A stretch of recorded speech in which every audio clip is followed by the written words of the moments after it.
Look up, look way up. If those words just sent a chill down your spine, you know. For millions of Canadian kids growing up between the 1950s and 1980s, those 5 words meant it was time. Time to visit the castle, to sit in the tiny chairs, to spend 15 minutes in the gentlest, most comforting place on television. The Friendly Giant wasn't just a TV show. It was a ritual. It was a feeling. It was the definition of childhood for an entire generation. And then one day, in 1985, it was just gone.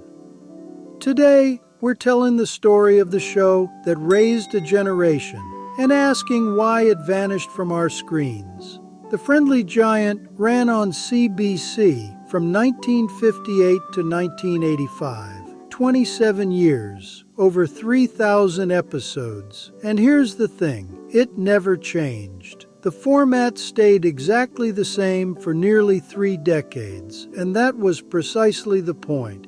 Every episode opened the same way. The drawbridge would come down. The Friendly Giant, played by Bob Homme, would look down at the camera and say those magic words, "Look up, look way up, and I'll call Rusty." Then Rusty the rooster would appear in the castle window. Jerome the giraffe would poke his head through the window on the other side. And for the next 15 minutes, you were in the safest, warmest place in the world. There were no villains, no conflict, no lessons being hammered into your head. Just a giant, his animal friends, some music, maybe a story, and an atmosphere of pure, unconditional kindness. To adults, it probably seemed simple, maybe even boring. But to kids, this was everything, and the numbers proved it. At its peak, The Friendly Giant was one of the most watched children's programs in Canada, with hundreds of thousands of kids tuning in every single day. But here's what's wild.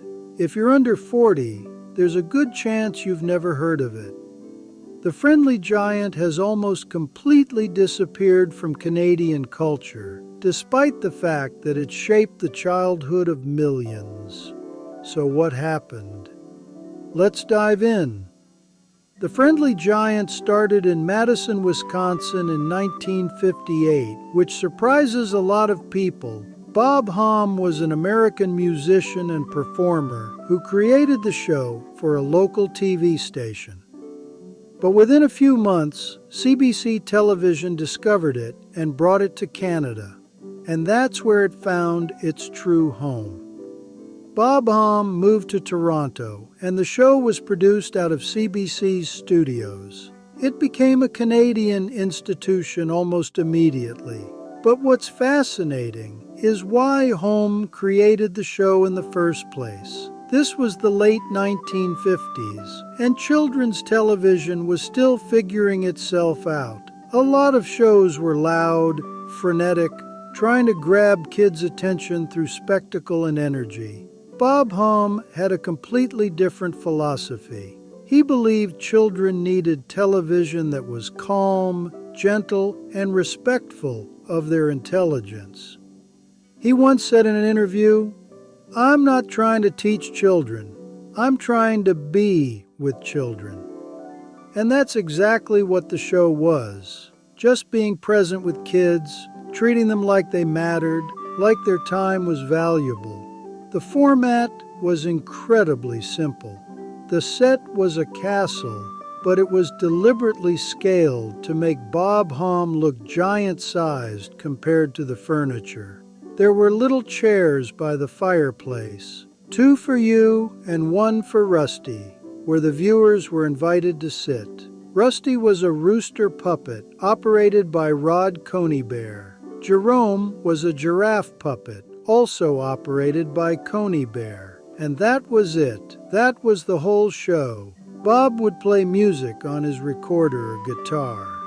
Sometimes he'd read a story. Sometimes he'd just chat with Rusty and Jerome. There was no script in the traditional sense. Bob Homme improvised most of it, which gave the show this incredibly natural, conversational feel. And kids responded because it felt real. It felt like you were actually visiting a friend, not being talked down to by an adult trying to teach you something. So, what made The Friendly Giant so special? Why did it become such a defining part of Canadian childhood? First, the consistency. In a world that was constantly changing, especially for kids, The Friendly Giant never changed. It aired at the same time every day. The format was identical. The opening was the same. That predictability was deeply comforting. Kids knew exactly what to expect, and in a strange way, that was radical. It said, you can count on this. You can trust this. Second, the gentleness. There was no yelling, no villains, no scary moments. Bob Homme's voice was soft and warm. Rusty and Jerome bickered occasionally, but it was gentle teasing, never mean-spirited. The show operated on the assumption that children didn't need to be hyped up or scared or stimulated. They just needed to be treated with kindness. Third, the music. Bob Homme was a classically trained musician, and music was woven throughout every episode. He'd play folk songs, classical pieces, children's songs. He treated music as something joyful and accessible, not something intimidating or formal. And for many Canadian kids, The Friendly Giant was their first introduction to music as art. Fourth, the respect. This is the big one. Bob Homme never talked down to kids. He never used baby talk.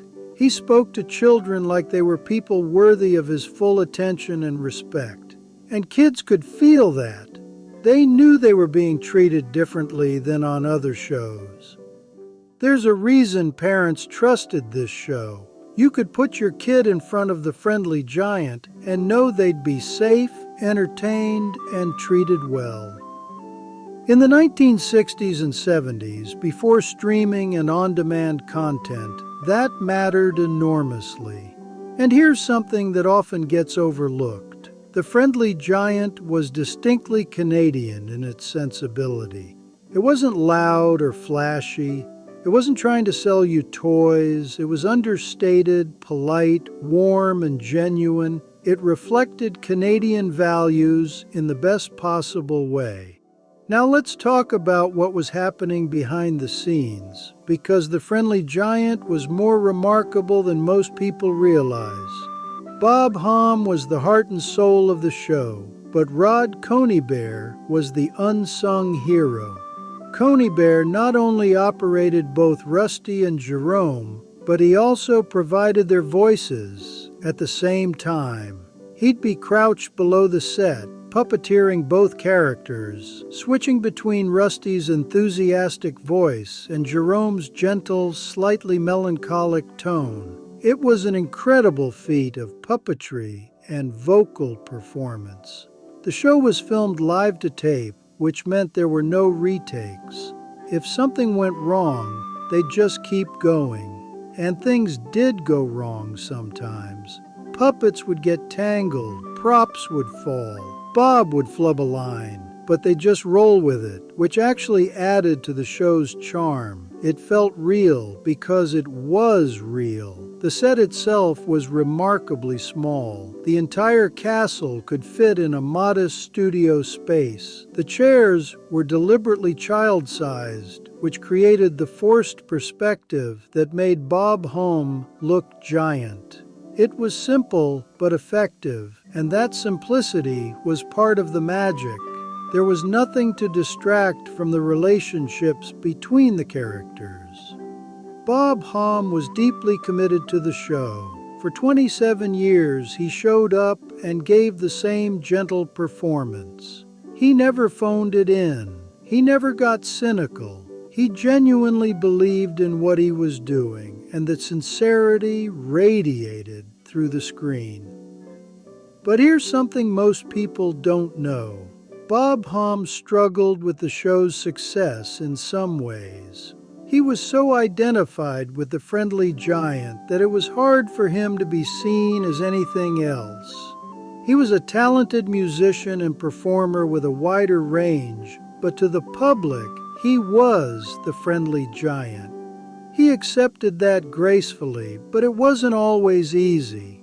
Rod Coneybeare, meanwhile, went on to have a successful career in voice acting and puppetry, but he always spoke warmly about his time on the show. In later interviews, he'd talk about how special it was to be part of something that meant so much to so many people. In 1985, after 27 years, The Friendly Giant aired its final episode. And just like the show itself, the ending was gentle and understated. Bob Homme said goodbye, the drawbridge went up, and that was it. But why did it end? The official reason was that Bob Homme was ready to retire. He was in his 60s. He'd been doing the show for nearly 3 decades, and he felt it was time to move on. CBC didn't try to replace him or reboot the show with a different actor, which was the right call. The Friendly Giant was Bob Homme. Without him, it wouldn't be the same show. But there were other factors, too. By the mid-1980s, children's television was changing. Shows like Sesame Street and Mr. Rogers' Neighborhood had raised the bar for educational content. There was more competition, more pressure to be flashy and modern.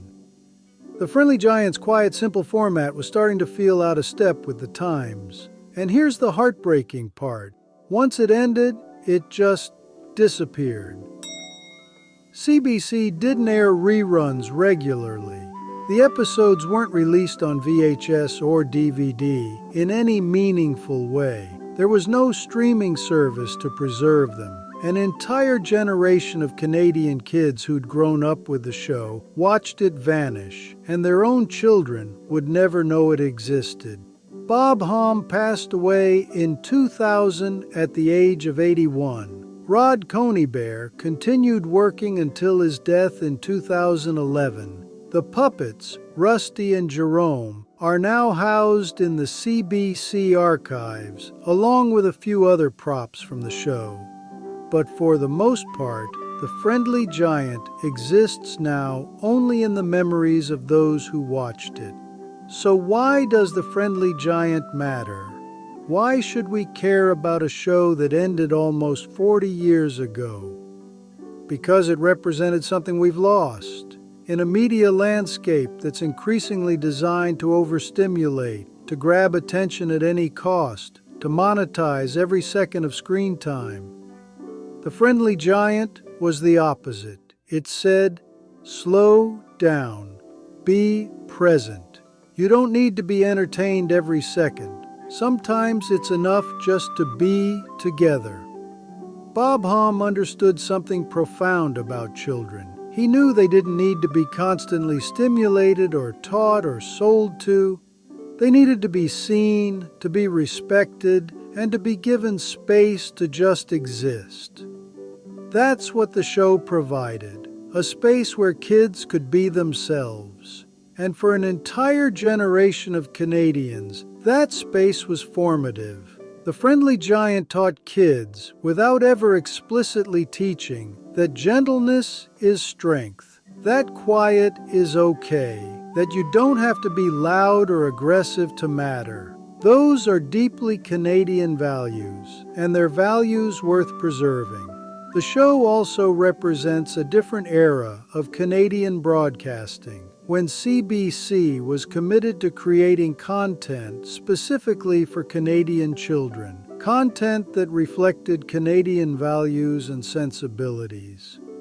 That commitment has waned over the decades, and we've lost something important in the process. The Friendly Giant wasn't just a TV show. It was a daily ritual, a safe space, a gentle friend who was always there when you needed him. For 15 minutes every day, millions of Canadian kids climbed into those little chairs by the fireplace and felt completely, utterly safe. and then it was gone. Not because it stopped being good, but because the world moved on. Television changed, childhood changed, and the friendly giant, with its quiet dignity and gentle pace, didn't fit anymore. But here's the thing, maybe we need the friendly giant now, more than ever. Maybe in our loud, chaotic, overstimulated world, we need to be reminded that it's okay to be gentle. It's okay to be quiet. It's okay to just sit by the fireplace and listen to music and be present with the people or puppets we care about. The show that raised a generation may have vanished from our screens, but it hasn't vanished from our hearts. And maybe that's enough. Look up, look way up, and remember, if the friendly giant was part of your childhood, drop a comment and share your favorite memory. And if you've never heard of it before, let me know what you think. Does this kind of gentle, simple children's programming still have a place in today's world? Don't forget to like and subscribe. We're covering forgotten Canadian TV shows every week. Thanks for watching, and I'll see you in the next one.